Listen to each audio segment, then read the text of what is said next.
We're on now. So, welcome to the podcast, Cam. Thanks, mate. You just want to start us off by telling us a bit about yourself, and just before you're on, nobody listens to this podcast as it is. So, the moment you mention you support Manly, it'll go into negative listeners. So Could go viral too. Who knows? Who knows? Anyway, go for it and just tell us a little bit about yourself, where you grew up, and Yeah, so I grew up in Blaxland, so been there my whole life pretty much. Went to East Blaxland Public School, went to St Paul's Grammar, a private school education, which everyone ribs me about. But so obviously finished school in 2003 and then sort of poured beers for a couple of years and played a bit of golf and tried to make a living at that, but that was a bit difficult, so real estate was the next best option, so here I am. Oh, nice. And so when was that? When did you start in real estate? So I started in 2009, Yeah. so I'm at Property Central now, but it's the same organisation. It was just branded Remax, so same owners, and we've been here ever since. So. Yeah. Oh, nice. So I guess talking about real estate when you got in, did you have an idea on what you thought it was going to be like, or were you just did you just jump in not really Mate, knowing? to be honest, I was just looking for a job. So I finished my golf traineeship, didn't want to work in a pro shop anymore, so I was looking for a bit of a career change. I was just looking for a job, to be fair. I was still living at home, so I wasn't really didn't come in with any preconceived ideas. So I just sort of thought I'd give it a crack and see what happened. Oh, nice. So so you've been in here. So you've been in the market and working in real estate for about 10 years. So you've actually seen quite a bit of change within the market. So you've seen some of the ups and downs. I think you would have got in when it would have been quite low. Would that be right? Yeah, it's probably it would have more than doubled when I first got into now. Yeah. But to be honest, when I first came in, it was more of an apprenticeship role. Under Lee Waterhouse, who's one of our directors here, so it was just about learning. To start with, I was on a wage and sort of learnt the ropes and hit the signboards in and did all the letterbox drops and helped with open homes. So it was a bit more of a learning experience, more so than a sort of a real full-blown sales role to start with. So, and how long did that go for? look, I worked here for a couple of years, and then I was still living at home, so I wasn't overly motivated to make a lot of money. So it was just more about, I suppose, paying for the little expenses that I had, and I've sort of come to the conclusion, probably 18 months in, that I wasn't at the stage in life where I was probably really ready to settle down and knuckle down and work hard. So I left for a little while there. Actually went and poured beers again at Panthers. Tried to play a few pro-ams back at golf and did a bit of labouring as well. So just sort of supplement my income there for a little while. And then in 2012, I sort of realised that I needed to get a real job. So I knocked back on the door and they gave me a job, but they said you have to come on commission only straight away. So that made me work and put my head down and been here ever since. Did you feel as though like you were ready for it though, because you did like maybe a couple of years, as you said, as like an apprentice? Well, I learnt the skills and I knew what I had to do, but just having a bit of a reason why I needed to work was important for me. And if you don't mind me asking, what was the reason? I was probably in my 34 now, so it's probably in my sort of mid to late 20s. Needed to sort of make a career for myself, and it probably wasn't until I met my now wife in 2013 that I sort of wanted to sort of knuckle down, buy a house, and save a bit of money and try and become an adult, I suppose, mate. At the end of the day. I guess that's just what everyone does. They just enjoy as much of their 20s as they can, and then towards the end of it, they start thinking, okay, what do I do? Do I get a career or? Well, I probably avoided real work for the majority of my 20s, so as you do. But I think most of us do that. Yeah. So what have what's been the challenges for you working as a real estate agent in Penrith? Look, I suppose the continual challenge is to consistently list properties and have plenty of stock there. It's extremely competitive. If you walk down High Street, there's probably 15 to 20 real estate agencies, and they've all got some good operators in there. So it's different models with fees and marketing and levels of experience. So there's a few really dominant agents, and there's a lot of agents that are sort of coming in and trying to find their way. So it's rare that you'll go to, I suppose, a listing appointment unopposed, unless you've got a really good relationship with those sellers. It is competitive. You're going against 2 or 3 other agents, and I suppose you've got to be able to handle some rejection along the way. But it's quite rewarding, and once you start to get a bit of momentum, it does become a little bit addictive in regards to, I suppose it's just a good experience helping people buy and sell, and a lot of first home buyers and people retiring and downsizing and investors. And I've actually sold a house for yourself, mate. So Yes, you did. mate, it's a good experience, and Yeah. hopefully everyone walks away happy.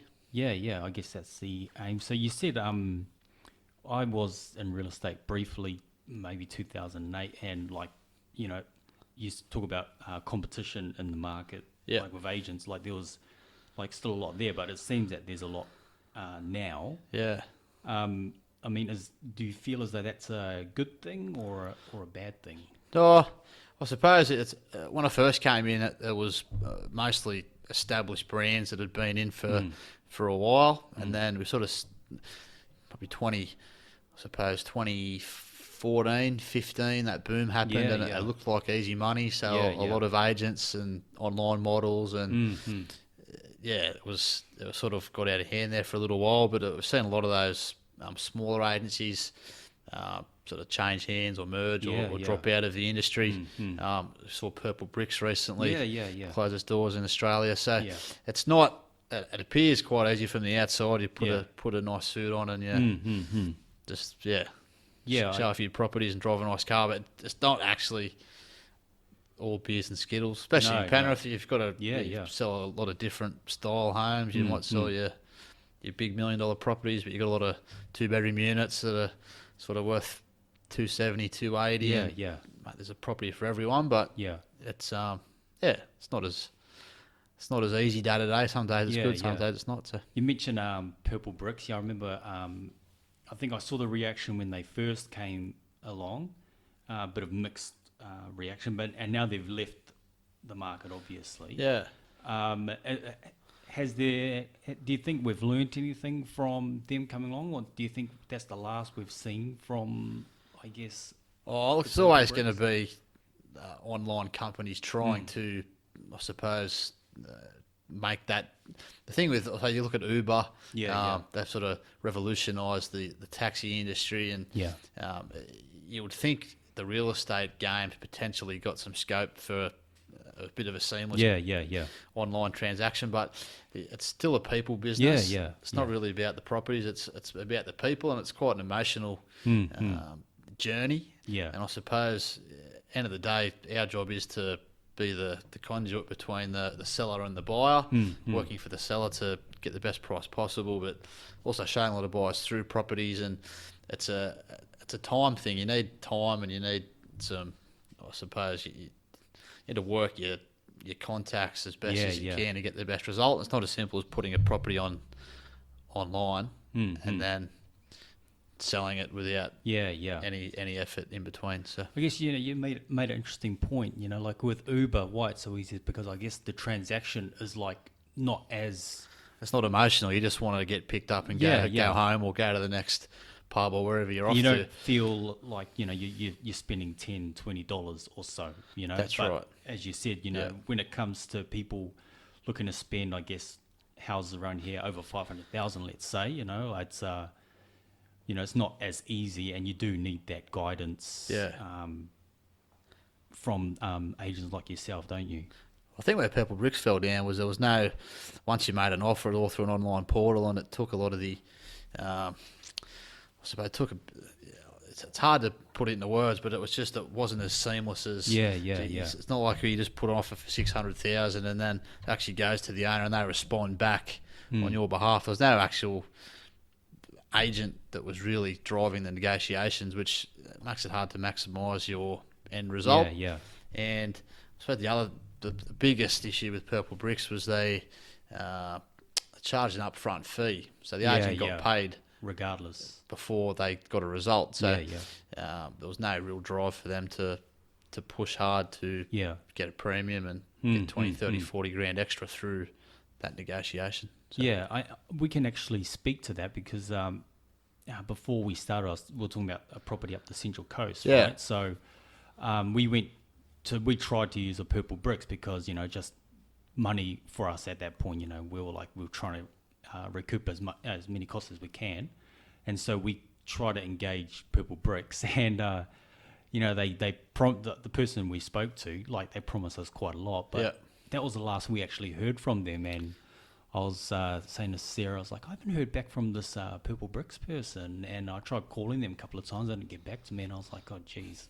Yeah. And so that's maybe just a sign of, I guess, their downfall. Yeah, also, I suppose in that sort of model, the thing with real estate is you pay on result. And if you're selling a property, you don't have to agree to a price until you're happy with it. Yeah. And we work as hard as we can to hit that number or exceed it. Mm-hmm. And hopefully, the sellers are happy with that end result. So. Yeah. Talking about things like Purple Bricks, I guess for vendors, what would you say would be maybe top tips that you might have for vendors if they really do want to, I guess, sell their house for the best possible price? We always talk about the 3 Ps here at Property Central, which is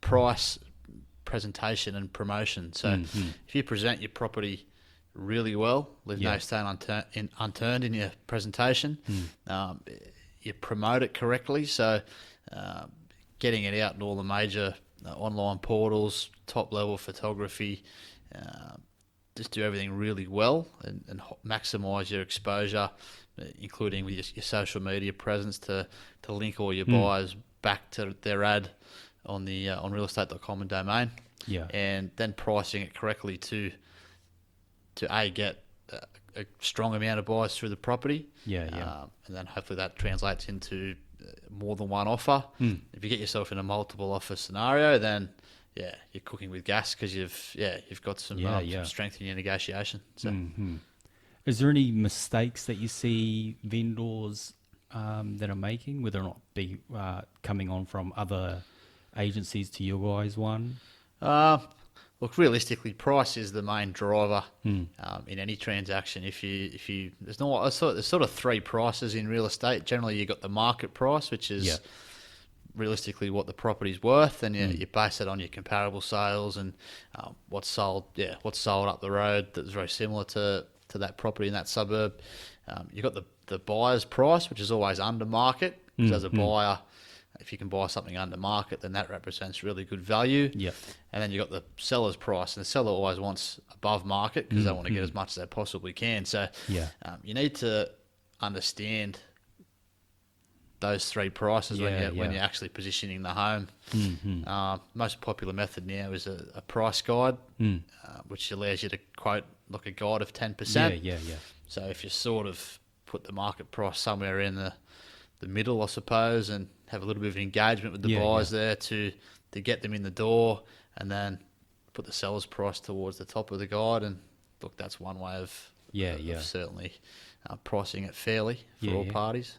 Oh, good. And how do you find you mentioned, so this is the obviously common scenario is that the vendor wants as much money as they can and the purchaser wants to spend as less money as they can. Correct. How are you able to, I guess, get it into the middle? Is that just comes down to the agent and the negotiation skills? Oh, look, at the end of the day, the vendor sets the price realistically. There's laws around underquoting, so you can't quote too low to create a mass frenzy, because you'll just get yourself in trouble with fair trading. But sellers who price their properties above the market, like well above the market, they're just extending the length of their campaigns because realistically, like your first 2 weeks are the crucial weeks of the campaign. If you haven't met your buyer within a couple of weeks and you've presented it correctly and you've promoted it really well, it's out there with all the top shelf marketing. It can only be price realistically. You tick the other 2 boxes. So look, one thing I'm surprised about in Penrith, because it's quite a good market where most properties sell and sell well, and there's always a lot of attendance. Auction, for whatever reason, has never been overly popular in the area. We do more auctions than most other agencies. I noticed that. Around here, but look, auction, I think it's an untapped resource in the Penrith market, and I think a lot of agencies probably haven't adopted to or adapted to that method.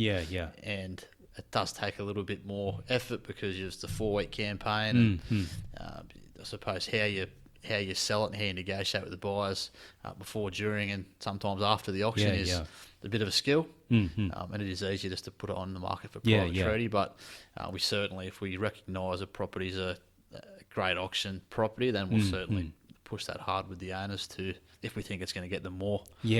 So you'd probably, would it come down to maybe the property, like? Look, I suppose it's funny. The best auctions generally are like deceased estates more often than not. The main reason being is because the sellers are definitely selling. There's often a lot of different parties involved, so it's easier to have a public auction and show the sellers that we're working for them and give the buyers the best opportunity to buy it unconditionally. But I suppose that works really well because they're definitely selling. I think a lot of people who own a property locally get a bit nervous that maybe the auction won't go that well, so it's a bit of a softly approach, and it's understandable. But we've got so many case studies where auction for a motivated seller is certainly worth considering. Oh, definitely. And so, talking about vendors, tips you got for them, what about purchasers? Like, I guess tips for purchasers that come through the door, like what would you say to anyone who's maybe looking to buy their first home, second home? So a lot of purchasers come through without their finance, which is fine, but they often will see the right property with no finance, and they'll kick themselves because they're still out there looking 6 or 9 months later once they do get their finance, but the right one that was, I suppose, was on their doorstep, they just weren't ready. Other mistake I see is people who have got pre-approval and they're good to go, and they hesitate because they think, maybe we should look at a few more before we sort of put down an offer. Again, same scenario, they're often out looking months and months later. So, just being prepared if you see the right one. Be confident, put your hat in the ring, and if it's the right one for you, then go ahead. And so I guess just talking a little bit about the market in Penrith at the moment, what's your take on it from a professional point of view? It's definitely improved since the start of the year. I suppose we've come through 2 elections this year, and we've seen interest rates get cut to a record low last week, so which is a record on a record from a couple of months before. So look, the buying conditions are really good. Like, it's never been cheaper to borrow money to buy real estate. So in that regard, I've got lots of buyers with pre-approval who are out looking, and it's quite a lot more competitive. So I suppose it's just supply and demand at the moment. We've seen less stock, I think, come on across Sydney than we have for a long time. And obviously supply and demand. We've seen sort of 30-odd buyers come through a couple of properties on the weekend, which is really encouraging. And look, they've both got under contract on Saturday and again this afternoon. So, it's a funny market though. Some things will get attacked. Other things have been sitting on the market for 6 to 8 weeks, and they're not moving. So, when I was working in real estate, there was like stigmas of particular areas. Like, you'd have purchasers call up, and look, I don't know if it's still the case, but I'd say 90% of the buyer inquiry used to be wanting South Penrith, right? And then you try and, like, say, what about Cambridge Park, Warrington? They'd be like, oh, I don't want to go there. Is there still sort of that kind of reaction from buyers, or are buyers now generally just happy to be buying within the Penrith area? I think a lot of it comes down to where you sort of grew up. I think a lot of people who, if you went to school in South Penrith and your parents lived there, that's where you want to live. Look, I think the two most popular suburbs for buyer inquiry would be, South Penrith, as you said, and probably Emu Plains or that west of the river. It's really popular as well. I think it's like Cambridge Park and Kingswood's probably more investors gravitate towards there. But if you're a first home buyer and your budget's a little bit under, I suppose, South Penrith, great option to buy something in Cambridge Park. Improve it, sit there for 5 years, and then if you want to change suburbs or look elsewhere or upgrade, look, it's a really good stepping stone. The entry level's a little bit less, and you get good sized blocks, and can add plenty to them. Because the funny thing is that when I was in real estate, I was actually speaking to people over the weekend. We were struggling to sell properties in Cambridge Park for like 250, 260 in 2008. So obviously people over time, probably kicking themselves now.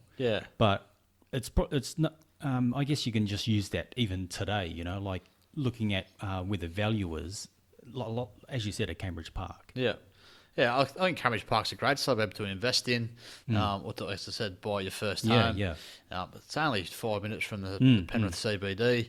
And look, you're always going to, if you buy well and add some value there, it's always a long-term asset real estate. If you, realistically, you're not going to lose if you hold it for a good amount of time and read the market conditions when you're thinking of selling. No, definitely.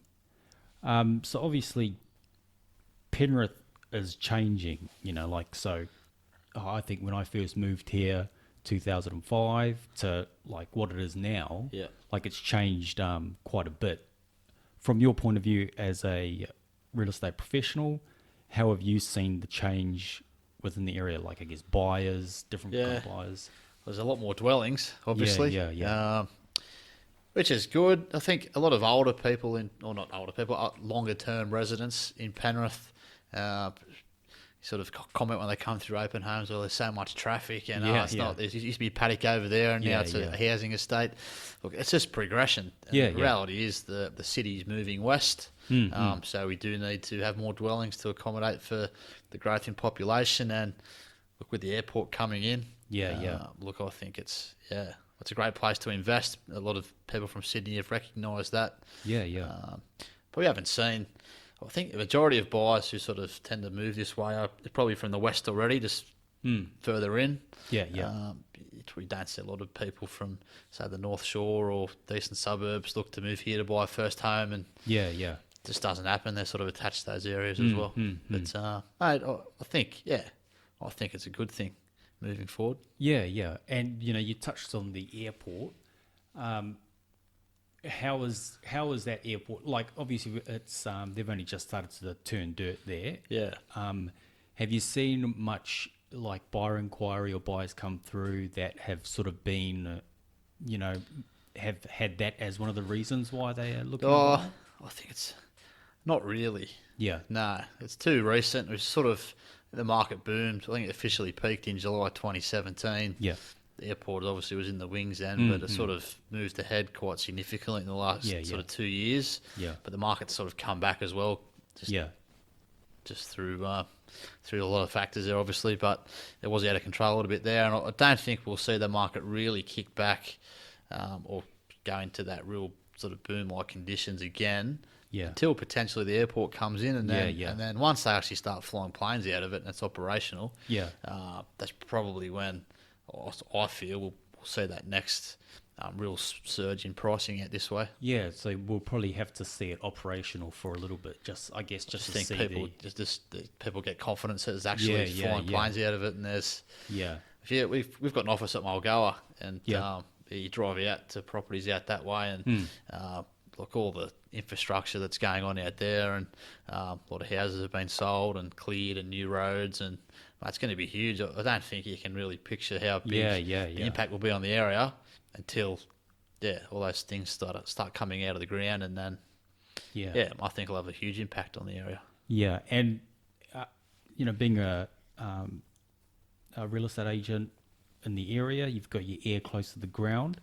Are there any other, I guess, things that we can look forward to that you might have heard about or sort of know what's going to be happening? I just think it's exciting. You look at the population growth, obviously the infrastructure going on throughout the whole of the area is outstanding. Like you think about schooling and hospitals and university, and look, we've got everything here, which is only improving.